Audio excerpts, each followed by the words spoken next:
ಬಾಗಲಕೋಟೆ ಜಿಲ್ಲಾಸ್ಪತ್ರೆಯಲ್ಲಿ ಇದೆಲ್ಲ ಇದೆಯಾ? ಬಾಗಲಕೋಟೆ ಜಿಲ್ಲಾಸ್ಪತ್ರೆಯ ಕುರಿತು ನೂತನ ಜಿಲ್ಲಾ ಶಸ್ತ್ರಚಿಕಿತ್ಸಕರು ಹೇಳಿದ್ದೇನು? ಬಾಗಲಕೋಟೆ ಜಿಲ್ಲಾಸ್ಪತ್ರೆಯ ಕುರಿತು ನೂತನ ಜಿಲ್ಲಾ ಶಸ್ತ್ರಚಿಕಿತ್ಸಕರು ಹೇಳಿದ್ದೇನು? ಜಿಲ್ಲಾಸ್ಪತ್ರೆಯಲ್ಲಿರುವ ಸೌಕರ್ಯಗಳೇನು, ಸಮಸ್ಯೆಗಳೇನು? ಯುವನಾಯಕ ನ್ಯೂಸ್ನೊಂದಿಗೆ ಮಾತನಾಡಿದ ಜಿಲ್ಲಾ ಶಸ್ತ್ರಚಿಕಿತ್ಸಕ ಡಾಕ್ಟರ್ ಮಹೇಶ್ ಕೋಣಿ, ಬಾಗಲಕೋಟೆ ಜಿಲ್ಲಾಸ್ಪತ್ರೆ ಈಗ ಯಾವ ಖಾಸಗಿ ಆಸ್ಪತ್ರೆಗೂ ಕಮ್ಮಿ ಇಲ್ಲ ಎಂಬಂತಾಗಿದೆ. ಬಡ ರೋಗಿಗಳಿಗೆ ಸರ್ಕಾರದ ಎಲ್ಲಾ ಸೌಲಭ್ಯಗಳನ್ನು ಒದಗಿಸಲು ಜಿಲ್ಲಾಸ್ಪತ್ರೆಗೆ ಬಂದ ನೂತನ ಜಿಲ್ಲಾ ಶಸ್ತ್ರಚಿಕಿತ್ಸಕರಾದ ಡಾಕ್ಟರ್ ಮಹೇಶ್ ಕೋಣಿಯವರು ಹಗಲಿರುಳು ಶ್ರಮಿಸುತ್ತಿದ್ದಾರೆ. ಉತ್ತಮ ಸುಸಜ್ಜಿತ ಕೊಠಡಿಗಳಲ್ಲಿ ಬಡ ರೋಗಿಗಳು ಗುಣಮಟ್ಟದ ಚಿಕಿತ್ಸೆ ಪಡೆಯುತ್ತಿದ್ದಾರೆ. ಆಸ್ಪತ್ರೆಯ ಸಿಬ್ಬಂದಿಗಳು ಅಷ್ಟೇ ಸಹಕಾರ ಮತ್ತು ಸಮಾಧಾನದಿಂದ ಬಡ ರೋಗಿಗಳಿಗೆ ಸ್ಪಂದಿಸುತ್ತಿದ್ದಾರೆ. ಈಗ ಜಿಲ್ಲಾಸ್ಪತ್ರೆಯಲ್ಲಿ ಫಿಲ್ಟರ್ ನೀರು, ಲಿಫ್ಟ್, ಉತ್ತಮ ರೀತಿಯ ವೆಂಟಿಲೇಟರ್, ಸ್ಕ್ಯಾನಿಂಗ್ ಸೇರಿದಂತೆ ಇತ್ಯಾದಿ ಅತ್ಯಾಧುನಿಕ ಸೌಲಭ್ಯಗಳಿರುವುದಾಗಿ ಡಾಕ್ಟರ್ ಮಹೇಶ್ ಕೋಣಿರವರು ತಿಳಿಸಿದರು. ಈಗ ಪ್ರತಿದಿನ ಸಾವಿರಾರು ಬಡ ರೋಗಿಗಳು ಬಾಗಲಕೋಟೆ, ಬೆಳಗಾವಿ, ವಿಜಯಪುರ, ರಾಯಚೂರು, ಗದಗ ಸೇರಿದಂತೆ ಬೇರೆ ಬೇರೆ ಜಿಲ್ಲೆಗಳಿಂದ ಬಂದು ಬಾಗಲಕೋಟೆ ಜಿಲ್ಲಾಸ್ಪತ್ರೆಯಲ್ಲಿ ಚಿಕಿತ್ಸೆ ಪಡೆಯುತ್ತಿರುವುದು ವಿಶೇಷ. ಜಿಲ್ಲಾ ಶಸ್ತ್ರಚಿಕಿತ್ಸಕರು ಮುಂಬರುವ ದಿನಗಳಲ್ಲಿ ಇನ್ನು ಉತ್ತಮ ಕಾರ್ಯ ಯೋಜನೆಗಳ ಮೂಲಕ ಗುಣಮಟ್ಟದ ವೈಶಿಷ್ಟ್ಯಮಯ ಸೌಲಭ್ಯಗಳನ್ನು ಆಸ್ಪತ್ರೆಗೆ ತರುವ ಕುರಿತು ಹಿರಿಯ ಅಧಿಕಾರಿಗಳಿಗೆ, ಶಾಸಕರಿಗೆ, ಉಸ್ತುವಾರಿ ಸಚಿವರ ಜೊತೆ ಮಾತನಾಡಿರುವ ಕುರಿತು ಯುವನಾಯಕ ನ್ಯೂಸ್ಗೆ ತಿಳಿಸಿದರು. ವೀಕ್ಷಕರೇ, ನೀವು ನೋಡ್ತಾ ಇದ್ದೀರಾ ಯುವ ನಾಯಕ ನ್ಯೂಸ್. ನಾನು ನಿಮ್ಮ ಹನುಮಂತ ಐಹೊಳೆ. ಇವತ್ತಿನ ದಿನ ನಾವು ಬಾಗಲಕೋಟೆ ಜಿಲ್ಲಾಸ್ಪತ್ರೆಯ ನೂತನವಾಗಿ ಏನು ಆಸ್ಪತ್ರೆಗೆ ಬಂದಿರತಕ್ಕಂಥ ಜಿಲ್ಲಾ ಶಸ್ತ್ರಚಿಕಿತ್ಸಕರ ಜೊತೆ ಇರತಕ್ಕಂಥದ್ದು. ಸೊ ಆಸ್ಪತ್ರೆಗೆ ಬಂದ ಮೇಲೆ ಅವರ ಯಾವ ರೀತಿಯಾಗಿರ್ತಕ್ಕಂಥ ಕಾರ್ಯಯೋಜನೆಗಳನ್ನು ರೂಪಿಸ್ಕೊಂಡಿರ್ತಕ್ಕಂಥದ್ದು, ಈಗ ನೂತನವಾಗಿ ಬಂದ ತಕ್ಷಣ ಏನೆಲ್ಲ ಕೆಲಸಗಳನ್ನು ಮಾಡಿರ್ತಕ್ಕಂಥದ್ದು ಕೇಳೋಣ ಬನ್ನಿ. ಸರ್ ನಮಸ್ತೆ ಸರ್. ಧನ್ಯವಾದಗಳು. ನಾನು ಡಾಕ್ಟರ್ ಮಹೇಶ್ ಕೋಣಿ. ಸೊ ನೂತನವಾಗಿ ಬಂದಂಥ ಜಿಲ್ಲಾ ಡಿಸ್ಟಿಕ್ ಸರ್ಜನ್ ಅಂತ ನಾನು ಸುಮಾರು ಚಾರ್ಜ್ ತೊಗೊಂಡ್ಬಿಟ್ಟು ಇವತ್ತಿಗೆ ಒಂದು 50 ದಿನ ಆಗಿದೆ. ಸೊ ನಮ್ಮ ಹಾಸ್ಪಿಟಲ್ ತಮಗೆಲ್ಲ ಗೊತ್ತಿರುವಂತೆ ನಮ್ಮದು ಸುಮಾರು 400 ಬೆಡ್ ಇರುವಂಥ ಹಾಸ್ಪಿಟಲು. ಸೊ ಇದರಲ್ಲಿ ನಮ್ಮದು 300 ಜನರಲ್ ಡಿಸ್ಟಿಕ್ ಹಾಸ್ಪಿಟಲು, ಇನ್ನೊಂದು 100 ಬೆಡ್ ಬಂದುಬಿಟ್ಟು ತಾಯಿ ಮತ್ತು ಮಕ್ಕಳ ಆಸ್ಪತ್ರೆ. ಸೊ ಇವಾಗ ನಾವು ಬರೋಕ್ಕಿಂತ ಮುಂಚೆ ಇಲ್ಲಿ ಆಲ್ಮೋಸ್ಟ್ ನಮ್ಮದು OPD ಸಂಖ್ಯೆ ದಿನಕ್ಕೆ 500-600 ಆಗ್ತಾಯಿತ್ತು. ಸೊ ಇವಾಗ ನಾವು ಲಾಸ್ಟ್ ಒಂದು ವೀಕಿಂದ ನೋಡ್ತಾ ಇದ್ವಿ, ನಮ್ಮದು OPD ಸಂಖ್ಯೆ ಸುಮಾರು 1000ವರೆಗೆ ಹೋಗಿದೆ ಈಗ. ಎರಡನೇದಾಗಲಿ ನಮ್ಮಲ್ಲಿ ಇರುವಂಥ ನಮ್ಮದು IPD ಸ್ಟ್ರೆಂತು ಡೈಲಿ ನಮ್ಮದು ತಿಂಗಳಿಗೆ ನಮ್ಮದು ಸುಮಾರು 200ವರೆಗೆ ನಮ್ಮದು IPD ಆಗ್ತಾಯಿತ್ತು. ಇವಾಗ ಆಲ್ಮೋಸ್ಟ್ ನಮ್ಮದು 300ವರೆಗೆ ನಾವು ರೀಚ್ ಆಗ್ತಾಯಿದ್ವಿ. ಸೊ ನಮ್ಮಲ್ಲಿ OPD ಸರ್ವಿಸ್ ಮತ್ತು IPD ಸರ್ವಿಸು ಆಲ್ಮೋಸ್ಟ್ ನಮ್ಮದು ಸ್ವಲ್ಪ ಗಮನೀಯವಾಗಿ ನಮ್ಮದು ಸ್ವಲ್ಪ ಸಂಖ್ಯೆಯಲ್ಲಿ ಏರಿಕೆ ಕಾಣ್ತಾ ಇದ್ವಿ ನಾವು. ಎರಡನೇದಾಗಿ ನಾವು ಬಂದಾಗ ಸ್ವಲ್ಪ ನಮ್ಮದೇ ಮೂಲಭೂತ ಸೌಕರ್ಯ ನಮ್ಮ ICUಯಲ್ಲಿ ಸ್ವಲ್ಪ ಇತ್ತು, ಅಂದರೆ ನಮ್ಮ ವೆಂಟಿಲೇಟರ್ ಕೊರತೆಗಳು ಎಲ್ಲ ಇದ್ದವು. ಸೊ ಇವಾಗ ನಾವು ಲಾಸ್ಟು ನಮ್ಮ 3-4 ದಿವಸದಿಂದ ನಮ್ಮಲ್ಲಿರುವಂಥ 12 ಬೆಡ್ ಇದು ಏನಂತಲ್ಲ ನಮ್ಮ ICU ಬೆಡ್ಸ್ ಏನಿದಾವಲ್ಲ, ಅದಕ್ಕೆ ಮುಂಚಿತವಾಗಿ ಸುಮಾರು ನಮ್ಮಲ್ಲಿ ಇದ್ದಂಥ ವೆಂಟಿಲೇಟ್ರು ಸ್ವಲ್ಪ ಅಂಡರ್ ವರ್ಕಿಂಗ್ ಕಂಡೀಷನ್ಸ್ ಇದ್ದು. ಸೊ ಓನ್ಲಿ ಒಂದು ವೆಂಟಿಲೇಟರ್ ಮೇಲೆ ನಾವೆಲ್ಲ ಕಾರ್ಯ ಮಾಡ್ತಾ ಇದ್ದೀವಿ. ಸೊ ಇವಾಗ ನಾವು ಲಾಸ್ಟ್ 3-4 ದಿನದಿಂದ ನಾವು ಆಲ್ಮೋಸ್ಟ್ 12 ಬೆಡ್ಗೆ ವೆಂಟಿಲೇಟರ್ ಇರುವಂಥ ವ್ಯವಸ್ಥೆ ಮಾಡಿಕೊಂಡಿದ್ದೀವಿ ಈಗ. ಸೊ ಯಾವುದೇ ಪೇಷಂಟು ಸೀರಿಯಸ್ ಆಗಿ ಬಂದರೆ ವೆಂಟಿಲೇಟರ್ ಕೊರತೆ ಆಗಲ್ದಂಥ ಪರಿಸ್ಥಿತಿಯನ್ನು ನಾವು ಸಿದ್ಧತೆ ಮಾಡಿಕೊಂಡಿದ್ದೀವಿ. ಕೊರತೆ ಆಗಲ್ಲಂತ ನಾವು ಸಿದ್ಧತೆ ಮಾಡಿಕೊಂಡಿದ್ದೀವಿ ಈಗ. ಎರಡನೇದಾಗಿ ನಾವು ನಮ್ಮದು ಇನ್ನೊಂದು ಹೊಸದಾಗಿ ನಮ್ಮದು ಇನ್ನೊಂದು 12 ಬೆಡ್ ಎಕ್ಸ್ಟ್ರಾ ICU ಮಾಡಲಿಕ್ಕೆ ನಾವು ಆಲ್ಮೋಸ್ಟ್ ಎಲ್ಲ ಇನ್ಫ್ರಾಸ್ಟ್ರಕ್ಚರ್ ರೆಡಿ ಮಾಡ್ಕೊಂಡಿದ್ದೀವಿ. ಸೊ ಇನ್ನು ಮುಂದಿನ ವಾರದಲ್ಲಿ ಅದನ್ನು ನಾವು ಇನ್ನೊಂದು 12 ಬೆಡ್, ಸೊ ಟೋಟಲಿ ಒಂದು 24 ICU ಅಂತ ಇಂಟೆನ್ಸಿವ್ ಕೇರ್ ಬೆಡ್ಸನ್ನು ನಾವು ರೆಡಿ ಮಾಡ್ಕೊಂಡಿದ್ದೀವಿ. ಸೊ ನಮ್ಮಲ್ಲಿ ಬರುವಂಥ ಬಡ ಜನರಿಗೆ ಯಾವುದೋ ಎಮರ್ಜೆನ್ಸಿ ಕೇರ್ ತೊಂದರೆ ಆಗಂಥ ಥರ ನಾವು ಇನ್ಫ್ರಾಸ್ಟ್ರಕ್ಚರ್ ರೆಡಿ ಮಾಡ್ಕೊಂಡಿದ್ದೀವಿ. ಸೊ ಇನ್ನೊಂದು ಬಂದುಬಿಟ್ಟು ನಮ್ಮಲ್ಲಿ ನಾಳೆ 25 ತಾರೀಕು 23 ತಾರೀಕಿಂದ ನಮ್ಮಲ್ಲಿ ಆದಂಥ ಒಂದು ಹೊಸ ಡೇ ಕೇರ್ ಕೀಮೋಥೆರಪಿಯನ್ನು ಸ್ಟಾರ್ಟ್ ಮಾಡ್ತಾಯಿದ್ವಿ. ಸೊ ನಾವು ಎಷ್ಟೋ ಜನ ಏನು ಮಾಡ್ತಾರೆ, ಒಂದು ಕೀಮೋಥೆರಪಿ ತೊಗೊಂಡ್ಬಿಟ್ಟು ಅವರಿಗೆ ತಿಂಗಳ ಅವರು ಬೇರೆ ಸ್ಪೆಷಲ್ ಹಾಸ್ಪಿಟ್ಲಿಗೆ ಹೋಗೋದು, ಅಲ್ಲಿ ಟ್ರೀಟ್ಮೆಂಟ್ ತೊಗೋದು, ಮತ್ತು ತುಂಬ ಕಾಸ್ಟ್ಲಿ ಟ್ರೀಟ್ಮೆಂಟ್, ಒಂದು ಇಂಜೆಕ್ಷನ್ ಸುಮಾರು 1 ಲಕ್ಷ ಬೀಳುವಂಥ ಟ್ರೀಟ್ಮೆಂಟ್ ಕೀಮೋಥೆರಪಿ ಅದು. ಸೊ ಆ ಥೆರಪಿಯನ್ನು ನಾವು ಡೇ ಕೇರ್ ಕೀಮೋಥೆರಪಿ ಸೊ ನಾಳಿಂದ ನಾವು ಇಲ್ಲಿ ಸ್ಟಾರ್ಟ್ ಮಾಡ್ತಾಯಿದ್ದೀವಿ. ಸೊ ನಮ್ಮ ಕೀಮೋಥೆರಪಿ ತೊಗೋವಂಥ ಪೇಷಂಟನ್ನು ನಾವೇ ಇಲ್ಲಿ ಪೇಷಂಟ್ಗೆ ಟ್ರೀಟ್ಮೆಂಟ್ ಕೊಟ್ಟು ಫ್ರೀ ಟ್ರೀಟ್ಮೆಂಟ್ ಕೊಡ್ತಾಯಿದ್ವಿ. ಸೊ ಅದು ಹೊಸ ಕೇರನ್ನು ಅದು ನಾಳೆ ನಾವು ಓಪನಿಂಗ್ ಮಾಡ್ತಾಯಿದ್ದೀವಿ. ಸೊ ನಮ್ಮ DC ಮೇಡಮ್ ಆಯಿತು, ನಮ್ಮ CO ಸರ್ ಆಯಿತು, ನಮ್ಮ ಮಾನ್ಯ ಶಾಸಕರು ಅವರಿಗೆಲ್ಲ ನಾವು ಇದು ಗಮನಕ್ಕೆ ತಂದಿದ್ದೀವಿ. ಸೊ ಅವ್ರ ಸಮ್ಮುಖದಲ್ಲಿ ನಾವು ನಾಳೆ ಒಂದು ಇನಾಗ್ರೇಷನ್ ಮಾಡ್ತಾಯಿದ್ದೀವಿ. ಸೊ ಮೂರನೇದಾಗಿ ಇನ್ನೊಂದು ಬರುವ 2 ತಿಂಗಳಲ್ಲಿ ನಮ್ಮಲ್ಲಿ ಒಂದು 50 ಬೆಡ್ ಕ್ರಿಟಿಕಲ್ ಕೇರ್ ಬ್ಲಾಕ್ ಒಂದು ಸ್ಟಾರ್ಟ್ ಆಗ್ತಾಯಿದೆ. ಸೊ ಅದು ಆಲ್ಮೋಸ್ಟ್ ಹೈಟೆಕ್ ಕ್ರಿಟಿಕಲ್ ಕೇರ್ ಅನ್ಬೋದು ನಾವು. ಸೊ ನಾವು ಆಲ್ಮೋಸ್ಟ್ ಅಲ್ಲಿ ಬೇಕಾದಂಥ ಇನ್ಫ್ರಾಸ್ಟ್ರಕ್ಚರು ಏನು ಬೇಕಾದ ಅದಕ್ಕೆಲ್ಲ ನಾವು ಆಲ್ಮೋಸ್ಟ್ ಡಿಮಾಂಡ್ ಕೊಟ್ಟಿದ್ದೀವಿ. ಸೊ ಅದು ಸೆಪ್ಟೆಂಬರ್ ಒಳಗೆ ಅದು ಸ್ಟಾರ್ಟ್ ಮಾಡುವಂಥ ಪ್ಲ್ಯಾನಲ್ಲಿ ಇದ್ದೀವಿ. ಸೊ ನಮ್ಮ ಇನ್ನೊಂದು ನಮ್ಮ ಬಾಗಲಕೋಟೆ ಜನಕ್ಕೆ ಬಹಳ ದಿನಗಳಿಂದ ಬೇಡಿಕೆ ಇರುವಂಥ MRI machine. So MRI machine ಎಷ್ಟೋ ಜನ ಅಂದರೆ ನಮಗೆ ಅಡ್ವಾನ್ಸ್ಗೆ ಏನಾರು ಡಯಾಗ್ನೋಸ್ ಮಾಡಬೇಕಾಗಿದ್ದರೆ, ಫಾರ್ ಎಕ್ಸಾಂಪಲ್ ಹೆಡ್ ಇಂಜುರಿ ಇರ್ಬೋದು, ಅಥವಾ ಹೆಡ್ಡಲ್ಲಿ ಏನೋ ಬ್ರೈನಲ್ಲಿ ಟ್ಯೂಮರ್ ಇರ್ಬೋದು, ಅಥವಾ ಸ್ಪೈನಲ್ ಇಂಜುರೀಸ್ ಇರ್ಬೋದು, ಅಥವಾ ಇನ್ನೂ ಲಿಗಾಮೆಂಟ್ ಇಂಜುರಿ ಇದ್ದು ಅಂಥ ಏನಾರು ಇಂಜುರಿಗಿದ್ದರೆ MRI ನಮಗೆ ಬೇಕಾಗುತ್ತೆ. ಸೊ ಆ ಪೇಷಂಟ್ಸ್ ಎಲ್ಲ ನಾವು ಬಡ ಜನ ಪೇಷಂಟನ್ನು ನಾವು ಇವರಿಗೆ ನಾವು ಬಿಜಾಪುರ ರೆಫರ್ ಮಾಡ್ತಾಯಿದ್ವಿ. ಸೊ ಅದೊಂದು ನಮ್ಗೆ ಬರುವಂಥ ದಿನಗಳಲ್ಲಿ ನಮ್ಮ ಶಾಸಕರು, ನಮ್ಮ ಜಿಲ್ಲಾ ಸಚಿವರು ನಮಗೆ ಭರವಸೆ ಕೊಟ್ಟಿದ್ದಾರೆ. ಆದಷ್ಟು ಬೇಗ ನಮಗೆ ನಮ್ಮದೇನು ಕ್ರಿಟಿಕಲ್ ಕೇರ್ ಬ್ಲಾಕ್ ಬರುತ್ತಲ್ಲ 2 ತಿಂಗಳಲ್ಲಿ, ಸೊ 2 ತಿಂಗಳಲ್ಲಿ ನಮಗೆ ಅದೊಂದು MRI ಮಷಿನ್ ಬರುವಂಥ ನಾವು ಪ್ರಯತ್ನ ಮಾಡ್ತಾಯಿದ್ವಿ. ನಂಗೆ ಆದಷ್ಟು ಬೇಗ MRI ಮಷಿನ್ ನಮ್ಮ ಹಾಸ್ಪಿಟ್ಲಿಗೆ ಬರುವಂಥ ಒಂದು ಭರವಸೆ ನನಗಿದೆ ಸರ್. ಆಮೇಲೆ ಇನ್ನೊಂದು ಎಷ್ಟೋ ನಮ್ಮದು ಇದು ಬಂದ ನಂತರ ನಮ್ಮ ಅನೆಸ್ಥಿಷಿಯಾ ಆಲ್ಮೋಸ್ಟ್ 5 ಅನೆಸ್ಥಿಷಿಯಾ ವಾರ್ಡ್ಸ್ ಇದ್ದು ನಮ್ಮದು. ಇದು ಅನೆಸ್ಥಿಷಿಯಾ ಇದು 5 ಸಜ್ಜೆಗಳು ಒಟ್ಟಿದ್ದೀವಿ. ಸೊ ಎಲ್ಲ ಕೂಡ ನಾವು 5 ಒಟ್ಟಿಗೆ ಹೈಟೆಕ್ ನರ್ಸಿಂಗ್ ಸ್ಟೇಷನ್ಸನ್ನು ಒದಗಿಸಿಕೊಟ್ಟಿದ್ದೀವಿ.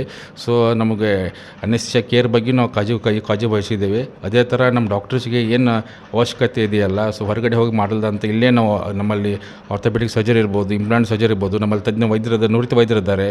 ಸೊ ಅವ್ರಿಗೆ ಬೇಕಾದಂಥ ಇಂಪ್ಲಾಂಟ್ಸನ್ನು ನಾವು ಎಲ್ಲ ಸಪ್ಲೈ ಒದಗಿಸ್ಕೊಟ್ಟಿದ್ದೀವಿ ಈಗ. ಸೊ ಎಲ್ಲ ಆಲ್ಮೋಸ್ಟ್ ನಮ್ಮಲ್ಲಿ ಟರ್ಷರಿ ಕೇರ್ ಹಾಸ್ಪಿಟ್ಲಲ್ಲಿ ಏನು ಸರ್ವಿಸ್ ಆಗಬೇಕಲ್ಲ ಅವನ್ನೆಲ್ಲ ನಾನು ಆಲ್ಮೋಸ್ಟ್ 1 ತಿಂಗಳಲ್ಲಿ ನಾವು ಕೊಡ್ಲಿಕ್ಕೆ ಸ್ಟಾರ್ಟ್ ಮಾಡಿದ್ದೀವಿ. ಸೊ ಅದರಿಂದ ಜನಕ್ಕೂ ನಮಗೆ ನಮ್ಮ ಹಾಸ್ಪಿಟಲ್ಗೆ ಸ್ವಲ್ಪ ಬರುವಂಥ ಪೇಷಂಟ್ ಸಂಖ್ಯೆ ಗಮನೀಯವಾಗಿ ಸ್ವಲ್ಪ ನಮ್ಮದು ಏರ್ತಾ ಇದೆ. ಸೊ ಆದಷ್ಟು ನಾವು ನಮ್ಮ ಸರ್ವಿಸನ್ನು ಬಡ ಜನರಿಗೆ ಸ್ವಲ್ಪ ಹೆಲ್ಪ್ ಆಗುವಂಥ ನಿಟ್ಟಿನಲ್ಲಿ ನಾವು ಮತ್ತು ನಮ್ಮ ಡಾಕ್ಟರ್ಸ್ ಆಗಲಿ, ನಮ್ಮ ನರ್ಸಿಂಗ್ ಸ್ಟಾಫ್ ಆಗಲಿ, ಅಥವಾ ನಮ್ಮ ಗ್ರೂಪ್ ಡಿ ಸಿಬ್ಬಂದಿಗಳು ಎಲ್ಲರೂ ಶಕ್ತಿ ಮೀರಿ ಪ್ರಯತ್ನ ಮಾಡ್ತಿದ್ದಾರೆ. ಸೊ ನಾವೆಲ್ಲ ಕೂಡಿಕೊಂಡು ನಮ್ಮ ಬಾಗಲಕೋಟೆ ಜನತೆಗೆ, ಬಾಗಲಕೋಟೆ ಜಿಲ್ಲೆ ಜನತೆಗೆ ಒಂದು ಒಳ್ಳೆ ಸರ್ವಿಸ್ ಕೊಡ್ತೀವಿ ಅಂತ ಹೇಳಿ ಬಯಸ್ತೀನಿ ಸರ್.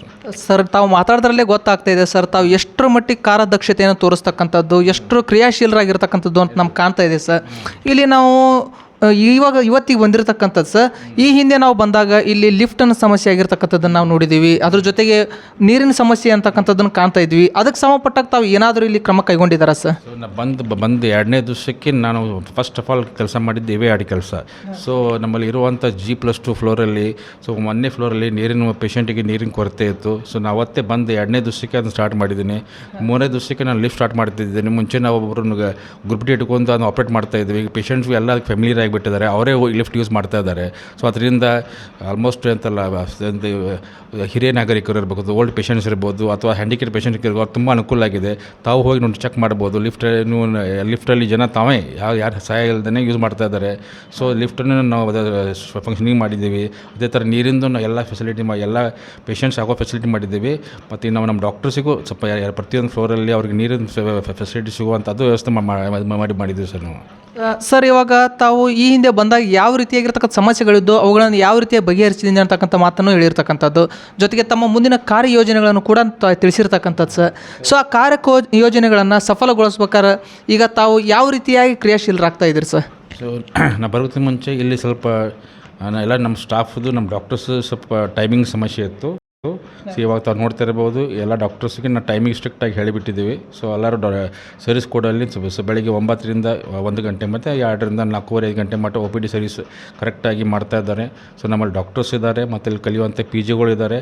ಸೊ ಎಲ್ಲರಿಗೂ ನಾವು ವರ್ಕ್ ಪ್ಯಾಟರ್ನ್ ಹಂಚಿಬಿಟ್ಟು ಪೇಷಂಟ್ ತೊಂದರೆ ಆಗಲ್ದಂಗೆ OPD ಸರ್ವಿಸನ್ನು ಕೊಡ್ತಾ ಇದ್ದೀವಿ. ನೈಟ್ ಎಮರ್ಜೆನ್ಸಿ ಕೇಸಸ್ ಏನಾದ್ರು ಬಂದರೆ ಅದು ತಕ್ಕಂಥ ಯಾವ ಕ್ಯಾಟಗರಿ ಇದು ಎಮರ್ಜೆನ್ಸಿ ಬಂದರೂ ಅದನ್ನು ಹ್ಯಾಂಡಲ್ ಮಾಡುವಂಥ ಡಾಕ್ಟರ್ಸಿಗೆ ನಾವು ಎಮರ್ಜೆನ್ಸಿ ಬೇಸಿಸ್ ಮೇಲೆ ಡ್ಯೂಟೀಸ್ ಅಲಾಟ್ ಮಾಡಿದ್ದೀವಿ. ಸೊ ಯಾವುದೋ ಬಂದಂಥ ಪೇಷಂಟ್ಗೆ ತೊಂದರೆ ಆಗಲ್ಲ. ಮುಂಚೆ ಎಷ್ಟೋ ಪೇಷಂಟ್ಸು ಜನರ ಕಂಪ್ಲೇಂಟ್ಸ್ ಇತ್ತು, ಇಲ್ಲಿ ಬಂದಂಥ ಪೇಷಂಟು ಹೊರಗಡೆ ರೆಫರ್ ಮಾಡ್ತಾ ಇದ್ದಂಥ ಭಾಳ ಕಂಪ್ಲೇಂಟ್ ಇತ್ತು. ಸೊ ಅದನ್ನು ಆಲ್ಮೋಸ್ಟ್ ಈಗ ನಾವು 50% ಮಟ್ಟ ಅದನ್ನು ಕಡಿಮೆ ಮಾಡಿದ್ದೀವಿ. ಸೊ ಯಾಕೆಂದರೆ ಸ್ವಲ್ಪ ನಮ್ಮ ವೆಂಟಿಲೇಟರ್ ಸಮಸ್ಯೆ ಇತ್ತು, ಅದನ್ನು ರೆಫರ್ ಆಗ್ತಾಯಿದ್ವಿ. ಇವಾಗ ವೆಂಟಿಲೇಟರ್ಸ್ ಹೆಚ್ಚು ಮಾಡಿದ್ದೀವಿ, ICU ಬೆಡ್ಸು ಹೆಚ್ಚು ಮಾಡಿದ್ದೀವಿ.